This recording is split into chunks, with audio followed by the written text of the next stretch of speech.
So yun, another episode na naman tayo. Sigurado ako masayang episode to dahil ang featuring dito is Dante, Big Dante Papa Gulapa, tama ba?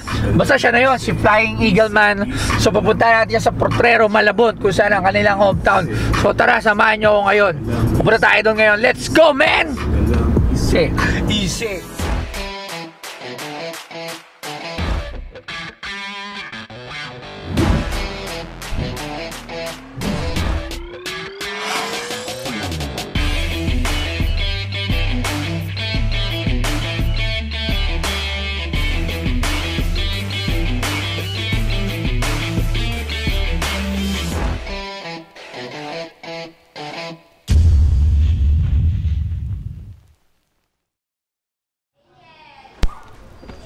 Yun, so yun, nandito na tayo ngayon. Dito na tayo ngayon sa Potrero, Malabon, dito sa Banana Road.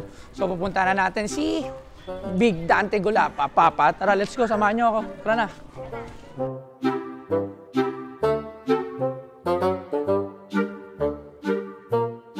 So yun, nandito yung bahay ni Sir Dante. So pupuntahan natin siya.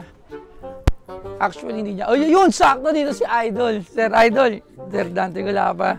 So yun, hello. Sir Idol Dante Gulapa. Pasensya na kayo. Hello mga guys, nandito po si Big Papa Dante na tiga Potrero, Malabon. Hi nga pala dyan sa mga kapitbahay ko dito sa Potrero, Malabon. May artista na tayo dito kahit papado. Thank you po. Si Sir Dante, sobrang laki po ng pinagbago dahil bukod sa dating nagsasayaw ako sa bar na talagang lulong sa bisyo, alak, sigarilyo, babae, tapos kung ano-ano pang mga, basta talagang list na list talaga yung landas ko noon simula nung nag-stock ko, lahat ng naglayas ako nung simula nung maleta ko, kaya na medyo hindi ko naman sinasabing yung buhay ko yung na matas na matas. Kumbaga ano lang yung buhay namin, parang ano lang, sakto lang. Kumbaga hindi na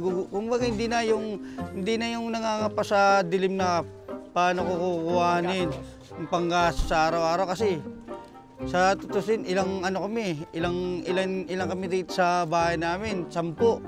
Alas wala po talagang nagtatrabaho, kundi kahit lang talaga ng kahit basta wag lang titigil. Kaya nga sabi nga, nasa Diyos ang awa, nasa tao talaga ang gawa.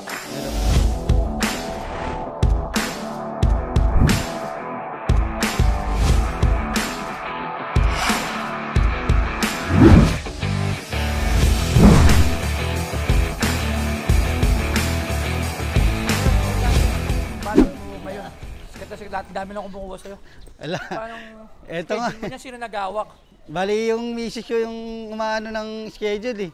Kasi pag ako yung kausap niya, oo lang ako na, sige na sige. Minsan hindi ko alam, meron na palang kausap mo, kaya minsan text na namin na ano, oy, tingnan mo, may ganito. Taka, ba't ano ka ng ano, kaya sabi ko sa'yo, kausapin, hintay mo muna ako bago ako makipag-deal eh. Sabi ko yun, kaya yung asawa ko ngayon yung pinaka-manager ko ngayon. Wala ka na talaga mag-artista, no? Di man siguro, kasi priority ko pa rin yung ano ko eh. Yung hanap buhay ko dito kasi. Ano lang, yung mga babae sila, tapos sa umaga, nag-a-attend sundo sa eskwelahan, nag-tricycle. Tapos, mga pinapabenta sa akin mga kung mga paninda, langguisa, tosino. Tapos sa gabi naman, sa hapon naman, pumpesto na ako sa sabungan. Tapos naghahanap ako ng porsyento na pagkakita ko, gano'n. Nag-aabang ako ng mga nagsasanla ng motor, nagsasanla ng cellphone, kung ano. Porsyento lang po. Pero kung may pera akong may naipon akong pera, minsan ako kumukuha ng motor. Sa sabungan? Oo, pag wala akong kapital, nilalapit ko lang sila doon sa mga kakilala ko. Doon, tapos porsyento lang po ako. Kaya yun lang po yung hanap buhay ko. Yung naranasan ko yung actually yung talagang lulong na lulong ako sa drugs, tapos halos kinakausap ko na yung sarili ko na ba't ganyan ka, Dante? Sabi niya, hindi mo ba naiisip yung pamilya mo? Sabi niya, kumikita ka naman sa gabi-gabi sa bar, tapos pero pag uwi mo, gito ganyan. Parang naisip ko na minsan yung sarili ko na parang gusto mo magpakamatay, na parang may demonyong bumubulong sa akin na parang gusto namang bumigay yung utak ko na ano. Kasi parang tingin ko dati parang walang ano, parang wala nang kwenta rito sa mundo na to na ba't gano'n na ano, parang nabubuhay pa ako. Tapos wala naman ako na ano sa pamilya ko. Kasi kumbaga yung anong ano sa akin, pumapasok sa akin pera. Pag uwi ko sa bahay, walang pera, walang ano, tas mainit pa ulo ko. Tas ano pa ako, sigaw pa ako ng sigaw, ganyan. Ang nandun nga yung napapalo ko pa yung mga anak ko. Dahil sa bisyo, talagang sobrang list talaga ng ano yung ano ko nung naano ko sa drugs. Kaya sabi ko, nalalangin lang po ako na sana maiwasan ko yung ganitong ano madiretso ko yung daan kong buhay para sa pamilya ko na ano. Parang sabi ko, wag mo akong pabayaan. Sabi ko, wag niyo naman po akong pabayaan na magkagayto habang buhay na lang ba akong gayto. Tapos yung pamilya ko hindi ko naisip. Biglang pumasok sa isip ko na, ewan ko kung bakit pumasok sa isip ko na gayto yung ano, ganyan. Gagayahin mo ba yung nangyari sa buhay mo sa anak mo? Gusto mo ba matulad yung mga anak mo sa'yo? Yan.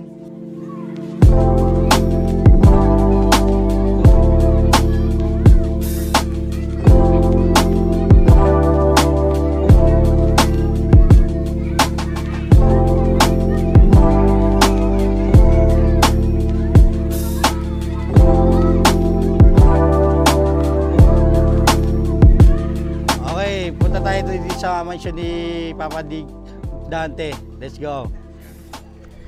Ito po yung pamamahay namin na munting palasyo na puro kalat tapos masikip. Ito nga pala po na, Nay, kaway ka muna dito. Makikita na tayo sa TV. Ito yung binang ko, gusto niya yung mapakita na sa TV kahit pa paano. Ayan, ito. Kasi ito wala pa tong double deck, kailan lang to eh.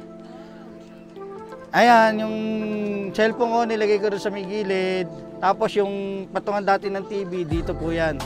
Dito po nakalagay yung TV noon. Tapos dito po nagsasayaw sa gitna. Ayan. Tapos nilinis ko po yung lahat ng kapaligiran. Ayan. Yung sa akin lang, kumbaga, ano pa rin, yung ginawa ko kasing video na ano, nung nagsayaw ako, parang ano, kumbaga kasi siyempre sa dami ring iniisip. Tapos kung paano ko kung saan gilapin yung mga panggastos sa araw-araw, gano'n. Pero ngayon sa namimiss ko lang na magsayo ng, sabi ko, paalam nga sa mag-iina ko, dito muna kami, ayusin mo yung bahay, maglinis ka ganyan. Sabi ko, pag alis na, sabi ko, walang magawa. Sabi ko, kaysa mag-isip ako ng kung ano-ano, sabi ko, dahil nga, labas ako sa bahay. Paglabas ko ng bahay, merong doon, yung mga gym ko na semento, mga barbell. Paglabas ko doon, buhat, mga 3 set. Siyempre, paus na pa yun, ang laki ng pasok ko rito. Sabi ko, ano pa kayang maganda gawin? Linisin ko to, magagawa nga ako. Tapos sinet ko yung video na gano'n. Tapos sabi ko, ayan.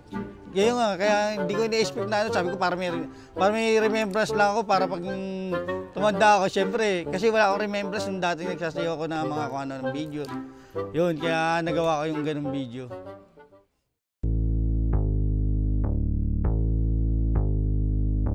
Mark Beats.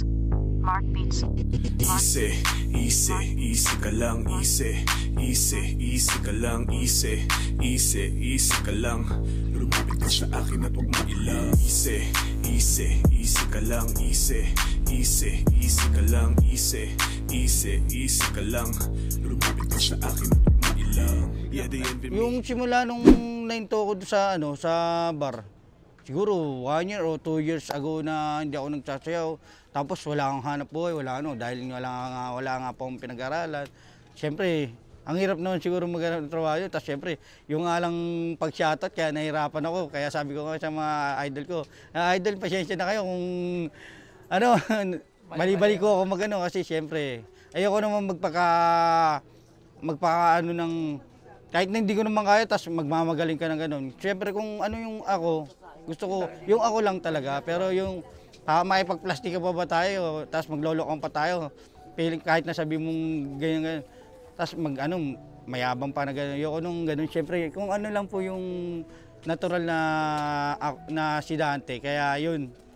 Yun lang yun lang nilalabas ko. Kung ano Yun lang yung sa Facebook, yun din ikaw yun, sa yun din po. Kaya nga yung nahack yung ano ko, yung FB ko, sabi ko ano pa bang kailangan, ba't kailangan nyo pang hack? Ha, sabi nga, ilalabas na natin yung ano ni Boss Dante, yung scandal ni Boss Dante.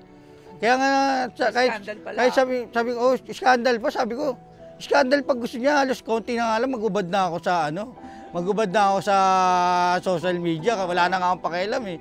Picture ako na, takip na nga lang yung ubos, saka yung gano'n eh. Kung pwede nga lang ba't di pwede, di ba?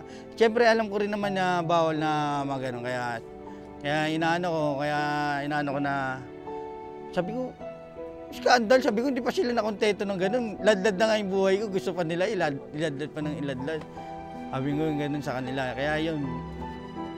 Nagsimula po ako, para lang ako yung, parang solving boy lang ako, pagkakalat-kalat lang ako sa kalsada dati. Tapos, yun, kani-kanina ko nakikitira. Tapos, kaya siya, kung mga nabubuhay po lahat ng mga natirang ko dyan, nandito po si Dante, nagpapasalamat po ako kahit pa paano, nakaikup niya ako doon na hanggang ngayon nandito ako.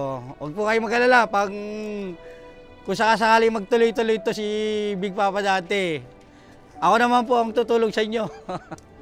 Tapos, si Big Papa Dante kasi talaga na bago nagsimula talaga, hindi niya alam talaga kung saan niya kukunin lahat ng mga lakas ng loob, tapos tibay ng kasi siyempre wala nga pong magulang na gumagabay, kung sino-sino lang pong tao na nakakausap mo. Ito si Dante, sa na ito, pagdating sa tambay, kwentuhan.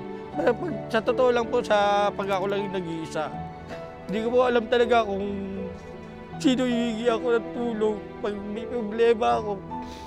Wala akong masabi ng mga yung mga sama ng loob ko, yung mga dinunday ko sa buhay. Kaya laking tulong po sa buhay ko na dumating asawa ko nandyan. Kahit ganyan siya kaipit sa akin, pero maraming salamat po na nandyan yung asawa ko na kahit na nung hirap na pinagdaanan namin, nandyan siya. Kaya yun lang po yung maano ko sa nila.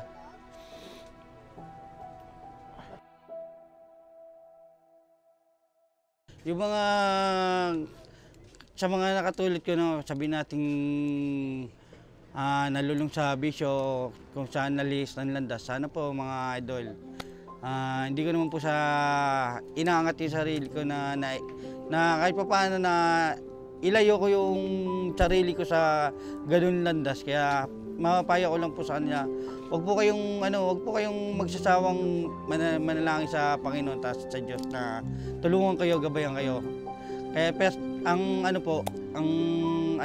yung kailangan taos puso nyo po talaga na pagbabago, hindi lang po yung magdarasal ka ganito tapos mga ilang araw, ilang linggo, tapos wala ka naman pong gagawin sa sarili mo. Siyempre po, parang niloloko mo lang din sarili mo. Kasi siyempre, hindi naman po tayo mabubuhay sa mundo kung wala talagang naglalang sa atin. Kaya kailangan talaga po, nasa puso nating Panginoon. So ano yung parang motto mo na masabi? Parang nasa Diyos ang awa sa tao. Parang ganun po, kailangan yung tiwala lang sa sarili at talagang taos puso nilang gagawin yung pagsisisi nila na talagang gusto nilang magbago. Kasi kung mangako ka, puro ka pangako na last na po to, hindi ko na po gagawin. Parang katulad din dati sa akin, ginagawa ko na, siyempre, lasing ako, tas hindi ko na po ulitin. Kanyari, lasing ako, tas sakit ng ulo ko. Katulad nyo, tas sumuka ako na ilang beses, sabi na, ayoko na, hindi na ako inom. Tapos siyempre, pag may birthday naman, yan na naman, tas nandun na naman.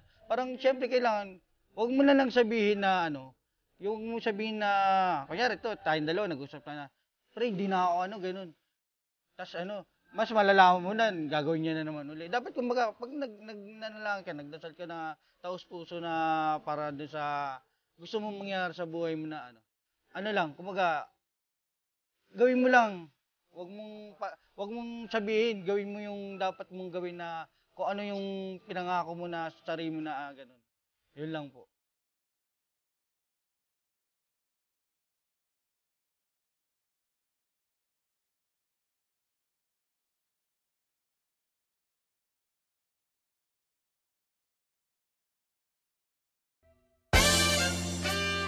So yun, natungayan nyo na naman ang panibagong episode ng How to View po. Syempre by Boss Toyo. So abangan nyo ang susunod na episode natin. Marami pa sila. So please like on my Facebook page, Jason Hoxon Lusadas, my YouTube channel, Boss Toyo Production, and my FB page, Watch Short Toyo. So yun, Boss Toyo Production, How to View po. Signing out.